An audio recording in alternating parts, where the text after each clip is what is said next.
എല്ലാവരും സേഫാണെന്ന് വിചാരിക്കുന്നു. ഇന്ന് ഞാൻ കുക്കിംഗ് അറിയാത്തവർക്ക് പോലും ഉണ്ടാക്കാൻ പറ്റിയ ഒരു ഈസി ആയിട്ടുള്ള ഡിഷായിട്ടാണ് വന്നത്. ഇഷ്ടപ്പെട്ടാൽ ലൈക്ക് ചെയ്യാനും കമൻസൊക്കെ അറിയിക്കാനും മറക്കരുത്. ചാനൽ ഇതുവരെ സബ്സ്ക്രൈബ് ചെയ്യാത്തവരുണ്ടെങ്കിൽ സബ്സ്ക്രൈബ് ചെയ്യാനും മറക്കരുത്.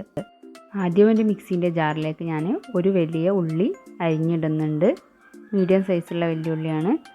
പിന്നെ 2 പച്ചമുളക് ഉണ്ട്. അത് എരിവിനനുസരിച്ച് നമുക്ക് കൂട്ടണമെങ്കിൽ കൂട്ടാം, കുറയ്ക്കണമെങ്കിൽ കുറയ്ക്കാം.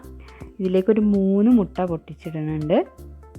3 എണ്ണം മതി ഞാനെടുത്ത പാനിൻ്റെ പാകത്തിന്. ഇനി നിങ്ങൾ വലിയ ഫ്രൈ പാൻ എടുക്കുകയാണെങ്കിൽ ഒരു 4 എണ്ണമെങ്കിലൊക്കെ എടുക്കുക.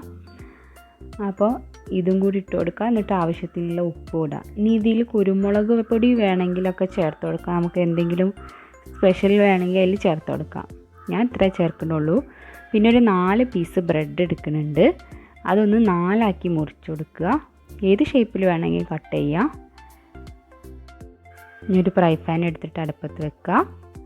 അതിലൊന്ന് നെയ്യോ ഓയിലോ എന്തെങ്കിലും ഒന്ന് തേച്ച് കൊടുക്കുക. എന്നിട്ട് നമ്മൾ മുറിച്ച് വെച്ചിട്ടുള്ള ബ്രെഡ് നല്ലൊരു ലെയർ പോലെ ആക്കിയിട്ട് വരിക്ക് ഇങ്ങനെ വെച്ച് കൊടുക്കുക.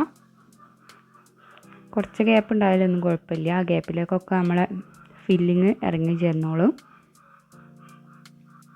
നമ്മൾ മിക്സിയിൽ അടിച്ച് വെച്ചിട്ടുള്ള സംഭവം എടുക്കുക. എന്നിട്ട് ഇതിൻ്റെ മുകളിൽ കൂടെ ഇങ്ങനെ ഒന്ന് ഒഴിച്ച് കൊടുക്കണം. നല്ലോണം അതിൻ്റെ ഇടയിലേക്കൊക്കെ ഇറങ്ങി ചെല്ലുന്ന രീതിയിൽ ഒന്ന് ഒഴിച്ച് കൊടുത്തിട്ട് എല്ലായിടും ഒരേപോലെ ഒന്ന് ആക്കി കൊടുക്കുക. ഇത് നമുക്ക് ഉള്ളി വേണമെങ്കിൽ അരിഞ്ഞിട്ട് ഇടാം. മിക്സിയിൽ അടിക്കണമെന്ന് ഒരു നിർബന്ധമില്ല. ഞാനത് പെട്ടെന്നാവാൻ വേണ്ടിയിട്ട് എളുപ്പപ്പണിക്ക് വേണ്ടിയിട്ട് മിക്സിയിൽ അടിച്ചതാണ്. സാധാരണ ഓംലേറ്റ് അടിക്കണ മാതിരി ഇതിലേക്ക് ഒഴിച്ചു കൊടുത്താലും മതി.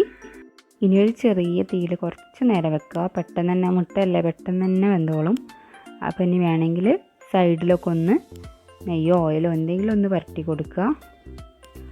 ഇതിപ്പോൾ നമ്മൾ ചട്ടകം വെച്ച് തൊട്ട് നോക്കുമ്പോൾ തന്നെ ഇതിങ്ങനെ ചട്ടിമന്ന് വിട്ടിട്ടുണ്ടാവും.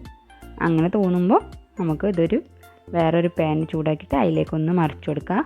ഇതിൽ തന്നെ മറിക്കാനൊക്കെ കോൺഫിഡൻസ് ഉണ്ടെങ്കിൽ ഒരു ചട്ടകം വെച്ചിട്ട് നമ്മൾ ഓംലേറ്റൊക്കെ മറിക്കുന്ന മാതിരി മറിച്ചാൽ മതി. ഞാനിത് വേറൊരു പാനിലേക്ക് ഗ്രീസ് ചെയ്തിട്ടൊന്ന് കൊട്ടി കൊടുക്കുകയാണ് ചെയ്തത്. അപ്പോൾ അതാ നല്ല എളുപ്പത്തിൽ നമ്മൾ ചായ തിളയ്ക്കുന്നതിൻ്റെ മുന്നേ തന്നെ ചായക്കുള്ള കടി റെഡി ആയിട്ടുണ്ട്. അപ്പോൾ കുട്ടികൾക്കായാലും പെട്ടെന്നൊരു കടി വേണമെങ്കിലോ അല്ലെങ്കിൽ നമുക്കായാലും പെട്ടെന്ന് രാവിലത്തെ ബ്രേക്ക്ഫാസ്റ്റൊക്കെ എളുപ്പത്തിൽ എന്തെങ്കിലും ആക്കാമെന്നൊക്കെ തോന്നുകയാണെങ്കിൽ ഇതേപോലെ ചെയ്താൽ മതി. നല്ല ഈസിയാണ്, നല്ല ടേസ്റ്റിയാണ്. ഇഷ്ടപ്പെട്ടാൽ ലൈക്ക് ചെയ്യാനും കമൻസൊക്കെ അറിയിക്കാനും ഇതുവരെ സബ്സ്ക്രൈബ് ചെയ്യാത്തവരുണ്ടെങ്കിൽ സബ്സ്ക്രൈബ് ചെയ്യാനും മറക്കരുത്. Thank you for watching.